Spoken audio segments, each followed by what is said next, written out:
Welcome back to another episode. Today, we're going to take a closer look at Nvidia, Google, AMD, and Meta platforms. As in over the weekend, we actually got some interesting news for all these tech AI companies, and a lot of interesting things are going to happen this week dealing with these companies. So, I just want to do kind of a quick overview. So, let's get started. I want to thank The Motley Fool for sponsoring this video, and check out fool.com/Jose for the 10 best stocks to buy now. With that link, you get a promotional offer for the subscription service. Now, let's continue with today's episode. All right, so first, I just want to start off with earnings this week. There are three earnings that two I'm super interested about. One, it depends on how the market goes or how busy I am.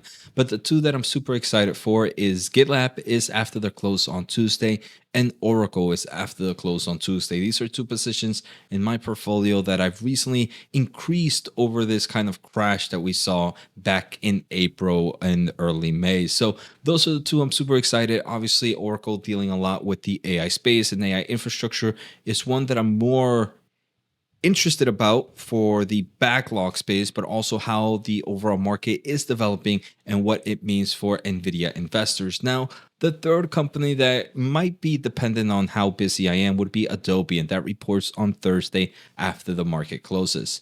So the first thing I want to look at is Google. Google seemed to have had a great week. aka Alphabet, the stock is up about 3.5% the past 5 days. It is up over the 160. Now we can see it's in the 170s.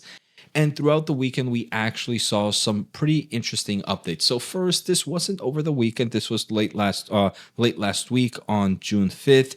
Wing and Walmart announced world's largest drone delivery expansion. Remember, Wing is Alphabet's, aka Google's drone delivery system, and they did announce this massive partnership that by this time next year, drone delivery will be available at Walmart supercenters across several major US metros, including some of the country's largest retail markets: Atlanta, Charlotte, Houston, Orlando, and Tampa. And this is overall pretty exciting, right? It kind of does showcase not that Google has Waymo, obviously, and Waymo is becoming very popular for Alphabet investors, but Wing should be something that investors should keep a closer eye on as well.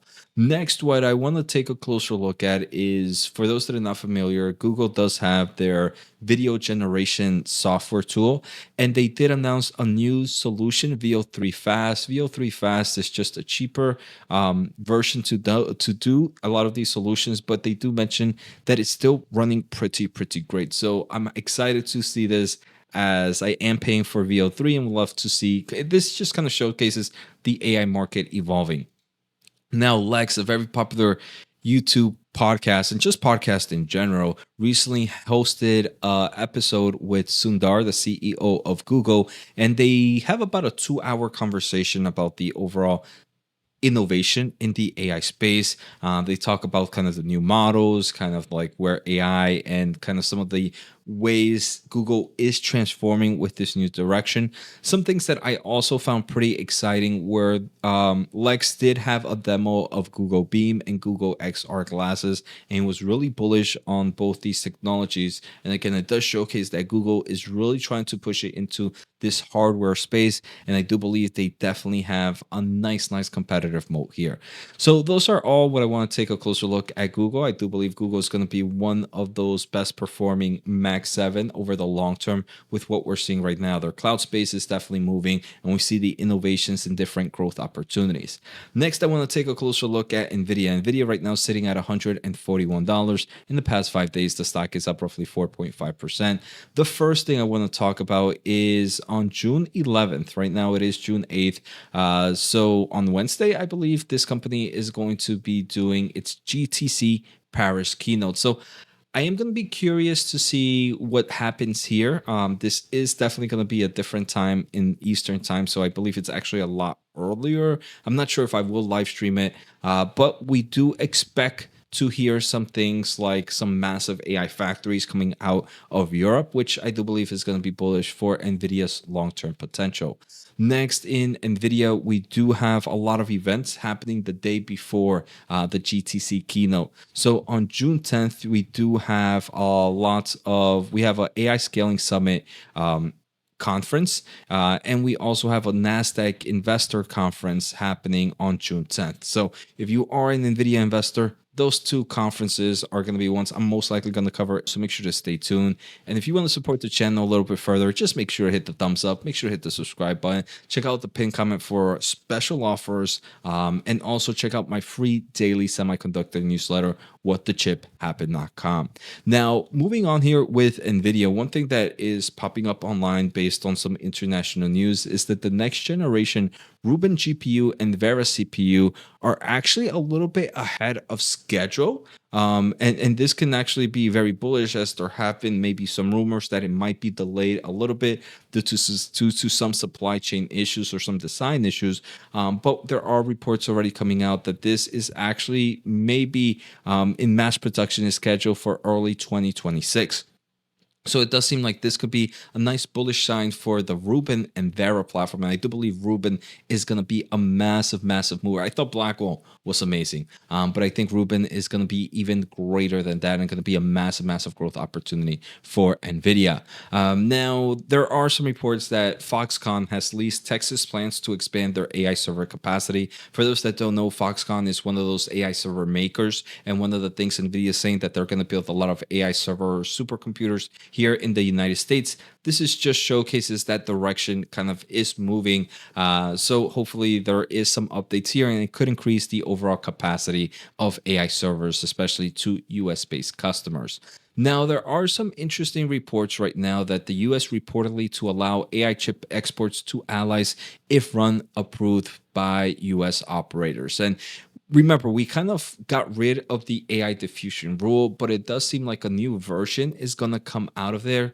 Now, based on what reports are coming out right now, that according to one condition, the chips must be run by approved American cloud and data center operators. Now, this is going to be a bit interesting, as it might kind of push away sovereign AI. This is we're got of the removement of the AI diffusion law, but something like this can just be another extension to it and could definitely create maybe some pressure. Obviously, here, if you do have American cloud companies, that can just force these cloud server providers to expand dramatically, and can actually be very bullish for those AI cloud server providers like your Amazon, like your CoreWeave, like your Google, and so on and so be it. But how countries might react to that, that's a whole different thing, and could create maybe some headwinds for NVIDIA. Regardless, we still have to get an update to the AI diffusion rule. So that's something that has to be in the back of investors' mind. Now, kind of coming in with there are reports that the Trump administration is still hesitant to supply NVIDIA's high-end AI chip to Middle East, fearing a potential tech transfer to China, which is so interesting to hear, right? Because we actually saw kind of those massive UAE not trade deals, but AI investment deals. So based on that report, it seems like there might be some backpedaling that could come out as some potential volatility causing to the stock price, right? That is definitely something that if we start to see maybe some hesitance on these UAE chip deals, it could create some negative pressure to the stock. Now, again, the government and the international market all over the world is currently so volatile and so fluid that it can change in a matter of weeks. And I do believe stuff like that is what can create the negative pressure on the stock. So there are some things to consider when kind of nothing is ever a done deal, is what I want to say, especially with the international market and how quickly AI is moving. The third company I want to take a closer look at is AMD. AMD also had another great week, 4.6% up in the past 5 days. The first thing I want to say is this week is going to be the AI event on June 12th. So that is on Thursday. Pretty excited. I do believe we're going to get some pretty cool customers. I'm actually very bullish for this event, but I would never buy right before an event because they could disappoint. Long term, still bullish on AMD. Short term, it's all going to be what the market is expecting and if AMD delivers. Now, what I thought was pretty interesting is obviously AMD has the gaming market, but the gaming market has been of a slowdown right now as there is no new Xbox or PS console coming out right now or that we know of. But Xbox did announce today their Xbox Ally, which is a handheld PC gaming console, to say the least, and it is going to be powered by AMD's Ryzen chips. They're most likely the more likely the C2 chip, which they announced this generation here in January of this year. Now, some pretty cool things is with this announcement, two new chips came out: the AMD Ryzen AI C2 Extreme, which is expected to be a super powerful version of this, including NPUs, which is meant for the AI tops. And this is what's going to be powering the big rock Xbox Ally X. And then they have more of an efficient one, which is going to be powering the other version.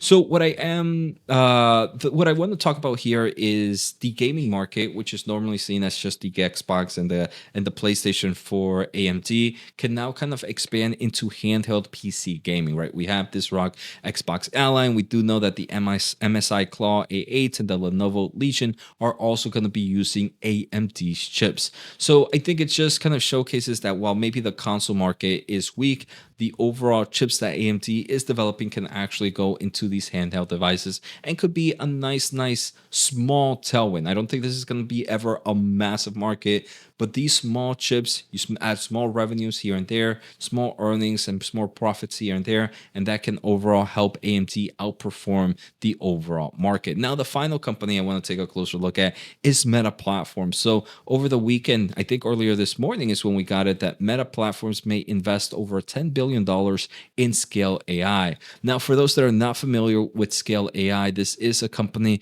that kind of looks at data, and the overall concept is AI and AI large language models and whatever type of AI model you're building. It doesn't have to be text. It could be a video. It could be an image. It's all dependent on the data it is trained on. So Scale AI wants to make sure that the data you have is the best. And there are two different things like fine tuning, like human feedback to make sure you're getting like the right data.